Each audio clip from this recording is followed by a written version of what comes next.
तुम्हारे काले कारनामे हैं। 1 मिनट में तुम तोलाओ, 1 मिनट में माशाओ।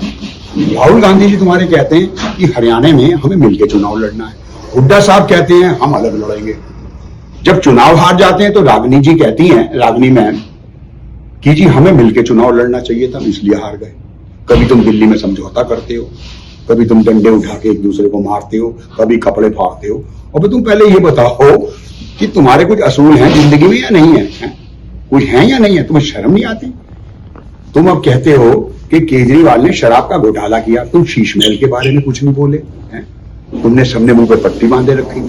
दिल्ली में वो जहरीला पानी पिला रहा है, तुम कुछ नहीं बोले।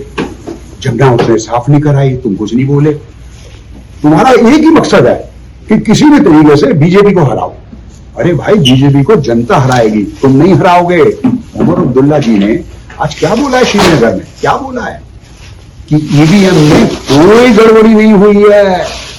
मोदी साहब के अंडर और शाह साहब के अंडर जो चुनाव हुए उनमें रत्ती भर भी गड़बड़ी नहीं हुई है। और अशोक वानखड़े जैसे, रवीश कुमार जैसे, अजीत अंजुम जैसे, अभय दुबे जैसे, योगेंद्र यादव जैसे, आशुतोष जैसे दिन भर झूठ बोलते हैं, दिन भर मोदी को कोसते हैं। यार कुछ तो शर्म करो मेरी बहन जी, कुछ तो शर्म करो। आप मेरे बहन बराबर हो। You have very charming personality, you are highly educated. भगवान से डरो, डरो यार। आपके भी घर में आपकी बेटी होगी, आपकी बहन होगी, भांजी होगी।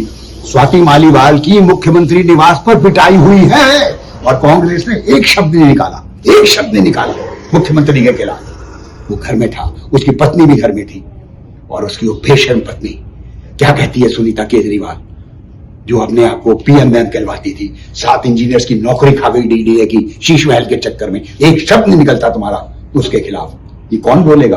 आलोक शर्मा जी कौन बोलेगा? संजय झा कौन बोलेगा? तहसीन पूनावाला कौन बोलेगा?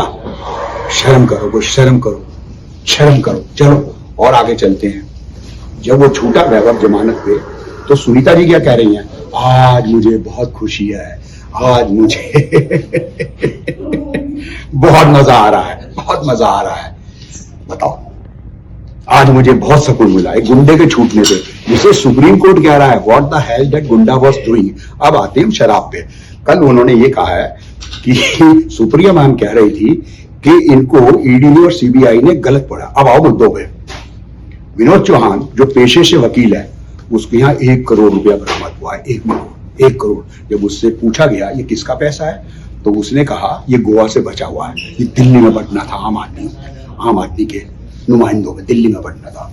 चंडी के बयान 164 के तहत आंगड़िया की पर्ची है, जिसने पैसे लिए वो कह रहा मैंने लिए। ओके, विजय नायर की चैट है, केजरीवाल कह रहे हैं he is my boy, give him. Okay, hotel की सारे बिल पर्चे हैं, दुनिया भर के सबूत हैं, नोटों के नंबर हैं। 164 के तहत आईएएस ऑफिसर के बयान है। जब राजू साहब ने उससे पूछा कि इन्होंने फाइल दी, ये गजनी बन गया। ये सारी गवाहियां 164 के तहत है, शराब मैन्युफैक्चरर्स की और बाकी लोगों की। और तुम कह रहे हो कोई सबूत ही नहीं है। सीएजी की रिपोर्ट में आया है 2000 करोड़ का घाटा हुआ है, 2000 करोड़ का। इन्होंने एक बात बताओ, 7 साल से सीएजी की रिपोर्ट क्यों नहीं दी? तुम तो बोलते कुछ नहीं। जमुना में ये 5000 करोड़ रुपए खा गया है, 5000 करोड़। तुमने सबने मुंह पे पट्टी बांध दिया। चोर मुसेरे भाई। राहुल गांधी कहता है मैं झूठ ज्यादा बोलूंगा, ये कहता है मैं झूठ ज्यादा बोलूंगा। दोनों में कंपटीशन चल रहा है। और उमर अब्दुल्ला क्या कह रहे हैं? ये दोनों सारा दिन हिंदू मुसलमान की बात करते हैं। आज दिल्ली में एक टूरिस्ट नहीं आ रहा है। कितनी गंदगी है दिल्ली में, जहर का पानी पिला रहे हैं। और खुद इसने अपने घर पे